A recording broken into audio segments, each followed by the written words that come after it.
Big TV భక్తి సమాచారం WhatsApp ఛానల్లో జాయిన్ అవ్వండి. అన్ని విశేషాలు ఎప్పటికప్పుడు తెలుసుకోండి. భూలోకవాసుల మీద దయగలిగిన పరమేశ్వరుడు కరుణామయుడు ఆయన ఈ భూలోకంలో ఈ సప్తగోదావరి తీరంలో భీమేశ్వర రూపంలో స్వయంగా వ్యక్తమయ్యాడు. అంటే ఆవిర్భవించాడు. మనకి ఆయన ప్రత్యక్షమయ్యాడన్నమాట. లింగ రూపంలో ఇక్కడ విరాజమానంగా ఉన్నాడు. ఏం చేస్తున్నాడు ఆయన? మొత్తం ఈ 108 పాదాలకి 108 లింగాలు.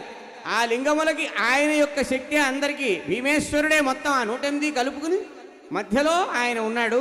మొత్తం ఈ 108 ఈశాన్యంలో, తూర్పులో, ఆగ్నేయంలో, దక్షిణంలో, నైరుతిలో, పడమరలో, వాయవ్యంలో, ఉత్తరంలో మొత్తం అన్ని పక్కల అష్టదిక్కుల్లో ఆ స్వామి కొలువై ఉండి మన బాధలు తీరుస్తున్నాడు. ఎంత విశేషం! ఏ క్షేత్రానికి ఇలాంటి స్థితి లేదు. భూమండలంలో ఈ ఒక్క క్షేత్రమే ఆ భీమేశ్వర స్వామియే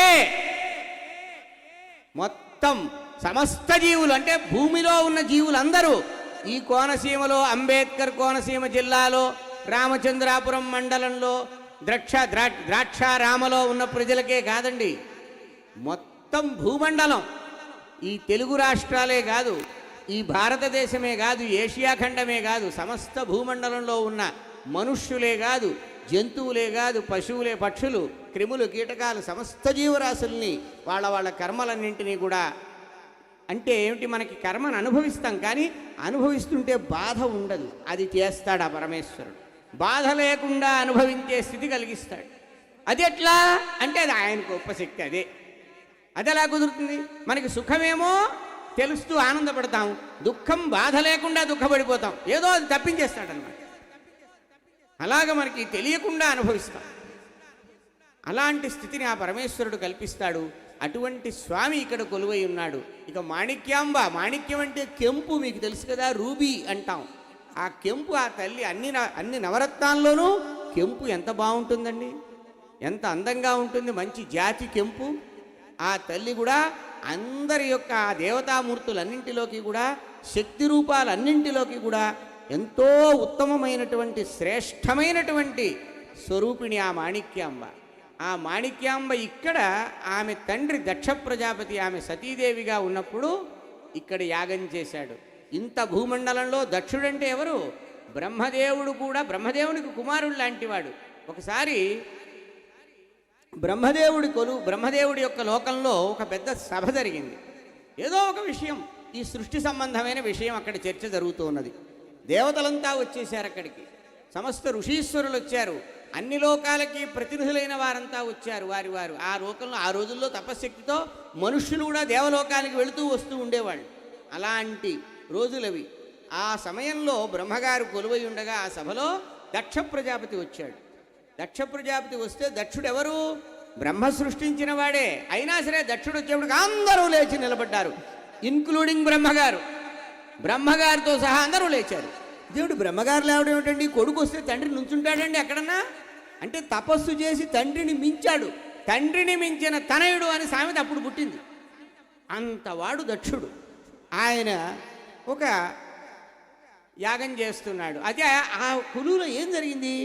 దక్ష ప్రజాపతి వస్తే బ్రహ్మ నుంచుంటే అదే కొలువులో ఉన్న ఈశ్వరుడు నిలబడలా, పరమేశ్వరుడు నిలబడలా. ఎందుకంటే ఈయన చాలా రొమ్ము విరుచుకుని వస్తున్నాడు. నా అంత వాళ్ళే, నేను వస్తూ ఉంటే మా నాయనగారు కూడా నిలబడ్డారని. ఇదుంపదగా ఈ అహంకారం అనేది మనుషుల్ని పతనం చేస్తుంది. కాబట్టి భగవంతుడు మనని శిక్షించడు, శిక్ష కాదు, మనకి దండన విధించడు, గుణపాఠం చెప్తాడు. మనని సరిదిద్దడమే ఆయన చేసే పని. అది పరమేశ్వరుడు యొక్క గొప్పతనం. వాడిని కరెక్ట్ చేయాలి. శిక్షది పనిష్మెంట్ కాదు, కరెక్షన్ అనాలి మనం ఆంగ్లంలో చెప్పుకుంటే. అంటే సరిదిద్దడం అన్నమాట. అందుకని ఆ పరమేశ్వరుడు వీడికి ఈ అహంకారం ఏమిటి, ఇది పోగొట్టి వీడిని శుద్ధుణ్ణి చేసి, ఈ మనుష్య జన్మలో వీడు సాధించిన ఈ ఘనత వల్ల వీడు చాలా ఎంతో ఉత్తముడుగా ఉండాలి, అందరికీ వందనీయుడు కావాలి తప్ప ఎవరూ కూడా వేలెత్తి చూపకూడదని ఆయనకి దయగలిగి ఆయన నిలబడలా. ఎందుకంటే అతని అహంకారం పోగొట్టడానికి నిలబడవాడు. నా అంతవాడు వస్తే నిలబడ్డా చూసుకో, నీకు అవమానం చేస్తానని చెప్పి ఆయన ఒక యాగం చేసి, ఆ యాగానికి అందరినీ పిలిచాడు. ప్రపంచంలో ఉన్న తనకి ఇష్టమైన వాళ్ళందరినీ పిలిచాడు. ఎంతో గారాభం ఆయనకి ఆ పరమేశ్వరుడి యొక్క భార్య అయినటువంటి సతీదేవి ఆయన కుమార్తె కదా, ఆ కూతురు కోసం ఆయన తపస్సు చేశాడు. ఆదిపరాశక్తిని ధ్యానం చేసి తపస్సు చేసి 1000 సంవత్సరాలు తలకిందులుగా తపస్సు చేస్తే పుట్టింది ఆ తల్లి. ఎంత ప్రేమో ఆమెను చూస్తే. అయినా సరే ఆ కూతుర్ని కానీ అల్లుడిని కానీ పిలవకపోయినా వారు వీరు మిగతా అక్క చెల్లెళ్ళంతా వెళుతున్నారు. ఏం సతీ నువ్వు వస్తావా మాతో, నాన్నగారు యాగం చేస్తున్నారని చెప్పి వారంతా కబురంపారు. నంది మీద వస్తావా, ఎలా వస్తావు, ఏమిటి మా వాహనం ఎక్కుతావా, నీ నంది మీద వస్తావా, ఏవో ఇలాగా ఆ లోకంలో మనుషులు మాట్లాడుకున్నట్టుగా. మనం ఏమిటంటే మన భావాలు దేవతలకు ఆపాదిస్తాం. దేవతలకి ఇవన్నీ ఉంటాయా, ఏదో ఉంటాయి. సరే మొత్తం మీద ఆవిడ పాపం ఇదేమిటి మా నాన్న ఓ మెయిల్ అయినా ఇవ్వలేదే, ఓ వాట్సాప్ మెసేజ్ అయినా పంపలేదు, అంత నేను ఏమి నాన్నకి ఎంతో ఇష్టమైన దాన్ని అని చెప్పి చాలా బాధపడింది. పరమేశ్వరుణ్ణి అడిగింది, నేను వెళ్తాను మా నాన్నగారు యాగం చేస్తున్నారంటే, పోతే పోతావు వద్దు అన్నాడు. పోతే అక్కడికి వెడితే పోతావు, ఇంకా మళ్ళీ నాకు దక్కవు. ఆయన పాపం పరమేశ్వరుడికి బాధ, ఆవిడ్ని విడిచి ఉండగలడా, తన శరీరంలో సగంగా చేసుకున్నాడు ఆవిడ్ని.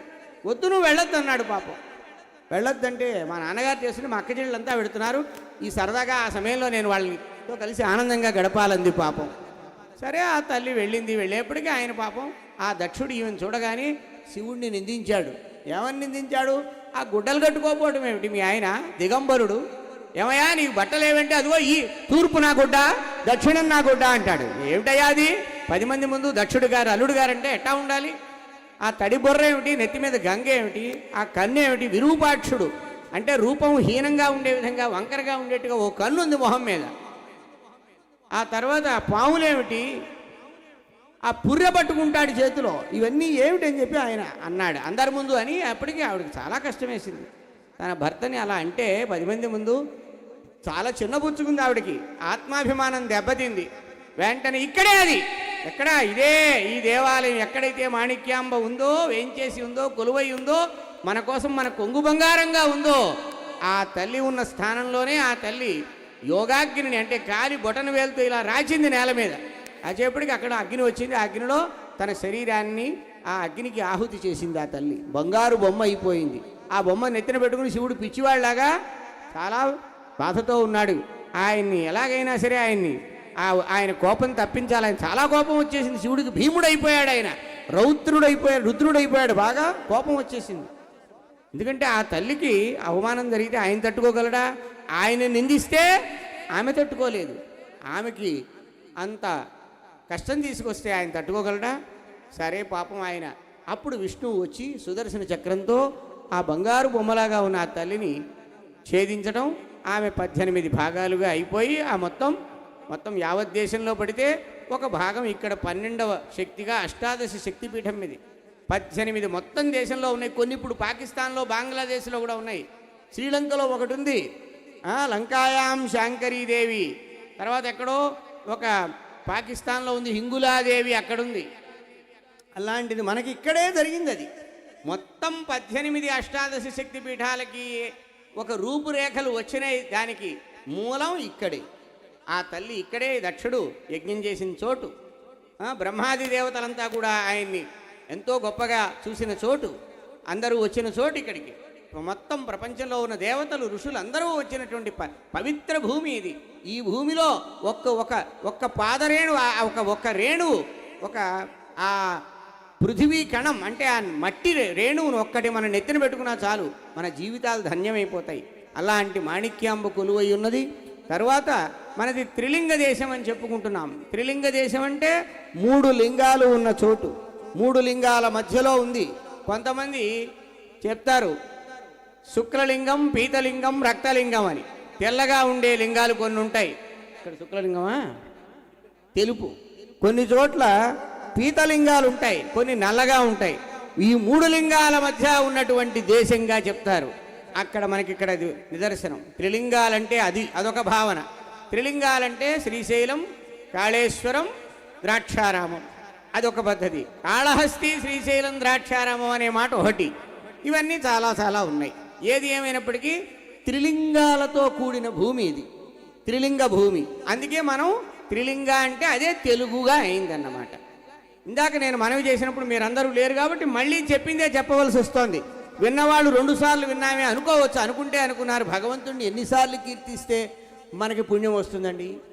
మనకు అదృష్టం అది, ఎన్నిసార్లు కీర్తించే అదృష్టం.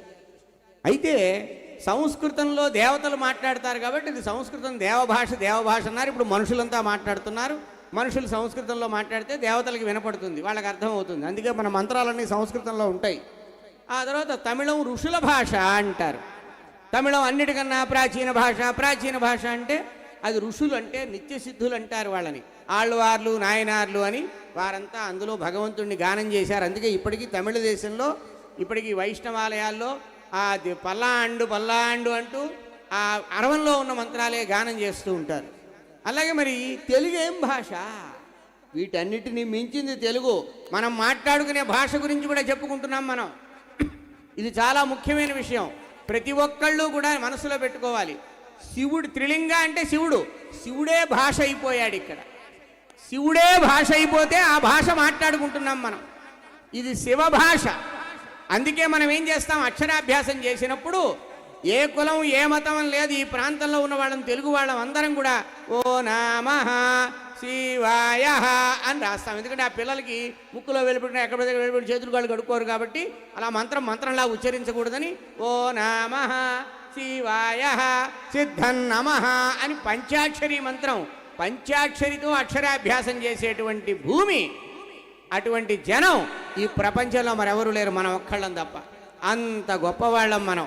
అటువంటి మనకి, ఎందుకంటే పరమేశ్వరుడు మనకి అంత దగ్గరగా ఉన్నాడు. దానికి మూలం ఇదే, ఈ దక్షారామమే, ఇంకెక్కడా కాదు. దక్షవాటిక అంత గొప్పది. అటువంటి దక్షవాటికలో వేంచేసినటువంటి మాణిక్యాంబా సమేత భీమేశ్వర స్వామి యొక్క దివ్య కళ్యాణ మహోత్సవం ఈ భీష్మ ఏకాదశి నాడు. భీష్ముడెవరండి? భీష్ముడెవరు?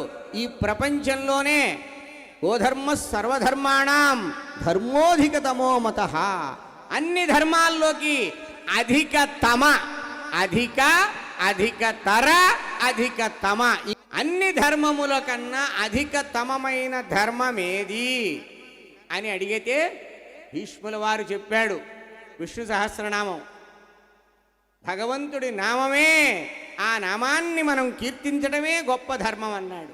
అటువంటి భీష్ముడు స్వచ్ఛందంగా తన దేహాన్ని విడిచిన పర్వదినం ఈనాడు, భీష్మ ఏకాదశి నాడు ఆయన పెళ్లి చేసుకుంటున్నాడు. ఇదేమిటండి, విష్ణు భక్తుడు ఏకాదశి నాడు కైవల్యం చెందితే శివుడు పెళ్లి చేసుకోవడం ఏమిటి?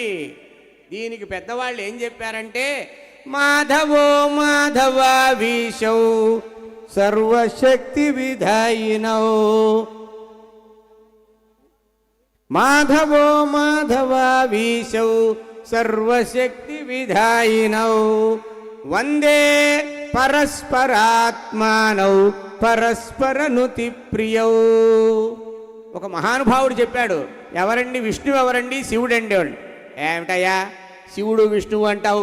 మాధవ ఉమాధవ ఈశౌ, మాధవుడు ఉమాధవుడు. ధవ అంటే భర్త, మా అంటే లక్ష్మి, మాకి ధవ అంటే విష్ణువు, ఉమా అంటే పార్వతి, ఆమెకి ధవ అంటే భర్త అంటే పరమేశ్వరుడు. వాళ్ళిద్దరు ఎవరు? ఈశౌ, ఇద్దరు ఒకటే. వాళ్ళిద్దరు నియామకులు, అంటే మనందరినీ కంట్రోల్ చేసేవాళ్ళు. వాళ్ళు ఎవరండి? సర్వశక్తి విధాయినౌ, వాళ్ళు అన్ని శక్తులు ఇవ్వగలరు మనకి, వాళ్ళు అన్ని శక్తులు ఇవ్వగలరు. వందే పరస్పరాత్మానౌ, శివుడి యొక్క ఆత్మ ఎవరు? విష్ణువు.